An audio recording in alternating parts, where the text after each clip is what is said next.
Assalamualaikum warahmatullahi wabarakatuh. Perkenalkan, nama saya Sandri Kamala Dewi, mahasiswa PPG dalam Jabatan Universitas Syahwala 2022. Pada kesempatan kali ini, saya akan mewawancara beberapa narasumber terkait identifikasi masalah yang terjadi di sekolah SMA Negeri Cahaya Madani dan Boarding School. Selamat menyaksikan. Terkait pembelajaran seni yang dilakukan oleh guru di CMBPS, menurut Rafli, bagaimana sih proses pembelajaran seni di CMBPS? Biasanya dengan pengenalan dari segi materinya dulu. Biasanya lebih ke contohnya untuk menarik perhatian dari siswa dan minatnya seperti ketariannya atau ke musik atau ke seni rupa. Rata-rata siswa lebih tertarik dengan prakteknya langsung. Tapi pernah nggak Rafli ada di kondisi yang tidak semangat untuk belajar seni? Pernah nggak di situ? Ada di posisi itu? Terkadang pernah. Terkadang. Apa yang menyebabkan Rafli motivasinya turun? Biasanya sih terkadang kalau misal lagi start atau misal kalau seni tari susah gerakannya gitu, biasanya cari refreshing dulu atau apa, atau kalau kurang dalam menyesuaikan gerakan dengan kelompok lain, kelompok sendiri. Atau misalnya seni rupa ketika pas lagi gambar atau apa kurang inspirasi atau kurang kayak ada yang kurang dari gambarnya. Oke. Sebetulnya Rafli sendiri minat nggak sih dalam belajar seni ini dibanding dengan mata pelajaran yang lain? Sebenarnya saya pribadi lebih minat ke beberapa seni. Jadi tidak semua cabang seni. Keseni apa? Bagaimana motivasi belajar peserta didik di CMBPS khususnya pada mata pelajaran seni budaya? Baik Bu Sandri, jadi saya sedikit menjelaskan. Jadi kondisi di sini memang untuk minat pada mata pelajaran sebenarnya cukup baik pada mata pelajaran apapun di sini. Tapi untuk seni memang secara umum juga baik, hanya saja itu dipengaruhi oleh minat beberapa siswa. Jadi ada beberapa siswa yang memang minatnya tidak di situ, tidak di seni. Jadi lebih ke pelajaran-pelajaran yang menurut mereka diunggulkan. Misalnya sepertinya lebih ke ketersediaan fasilitas ya Bu, karena kan kita di sini tinggal di asrama, di mana mereka kesulitan sebetulnya untuk memenuhi kebutuhan, apalagi kalau seni di bidang seni rupa misalnya ya, yang peralatannya memang harus ada gitu kan dan disediakan. Nah kalau di sini memang agak sulit dan terbatas. Satu lagi Bu Sandri, jadi biasanya hal yang membuat mereka jenuh pada kegiatan belajar atau motivasinya turun itu biasanya adalah karena mereka homesick. Jadi karena perpulangannya kan kita terjadwal. Terkait budaya literasi siswa di CMBPS. Baik, untuk gambaran umum ya, jadi kita mengacu ke data rapot pendidikan tahun 2021 kemarin, bahwa untuk rapot pendidikan hasil literasi siswa di CMBPS itu sudah masuk dalam dua kategori mahir dan kategori menengah. Jadi yang dasar tidak ada, artinya bisa kita simpulkan itu lebih banyak di mahir ya dibanding yang menengah. Jadi kalau kita lihat ya, jadi literasinya sudah cukup baik. Prosentasenya Pak? Kalau nggak salah yang mahir itu sudah 70% ya, yang 30%-nya masih kategori menengah. Gitu. Yang dasar 0. Oke. Baik. Nah, bagaimana jika dikaitkan dengan pembelajaran seni sendiri, ya khususnya seni rupa? Iya. Nah, bagaimana gambaran literasi anak-anak pada mata pelajaran seni rupa ini? Ya, baik, kan sebenarnya kan secara umum literasi itu nanti akan berkaitan terhadap kemampuan anak-anak dalam mapel yang lain ya, termasuk seni rupa gitu.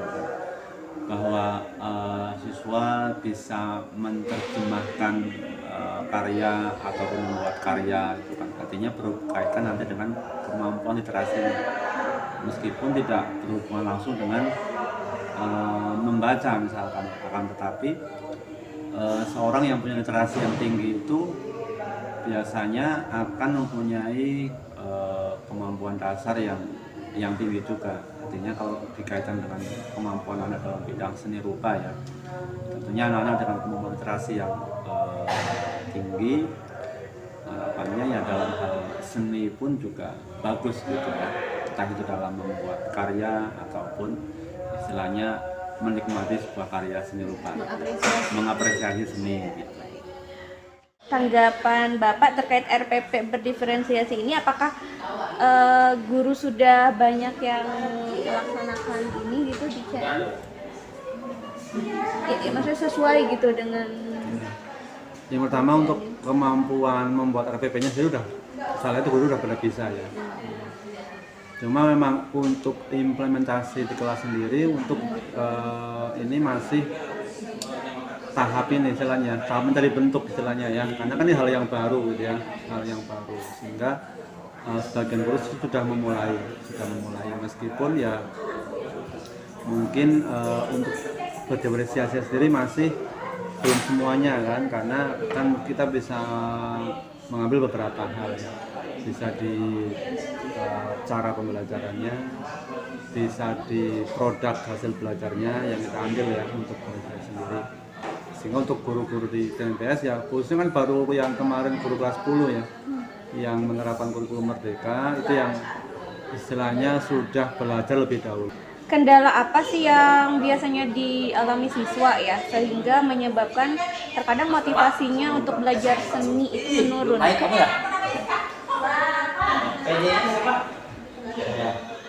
Nah kalau terkait belajar seni mungkin terkait minat kali ya.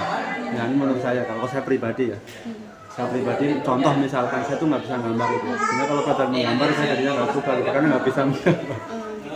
Ya. Itu minatnya ya. Minat gitu, barangkali seperti itu ya. Adakah partisipasi dari orang tua siswa dalam bentuk pemberian ide, saran, dan dukungan dalam perencanaan pembelajaran? Ya, betul ya. Dukungan orang tua terhadap perencanaan pembelajaran itu pasti ada. Apapun yang direncanakan dan yang diprogramkan oleh sekolah itu tentu sebagai orang tua pasti akan mendukung, baik itu dalam pembelajaran formal di kelas ataupun pembelajaran di luar kelas. Contohnya dalam bidang kewirausahaan, seni, dan lain sebagainya. Kalau bidang seni, contohnya ketika anak melakukan kegiatan semalam di CMBBS atau SDC, itu banyak sekali anak itu koordinasi dengan orang tua.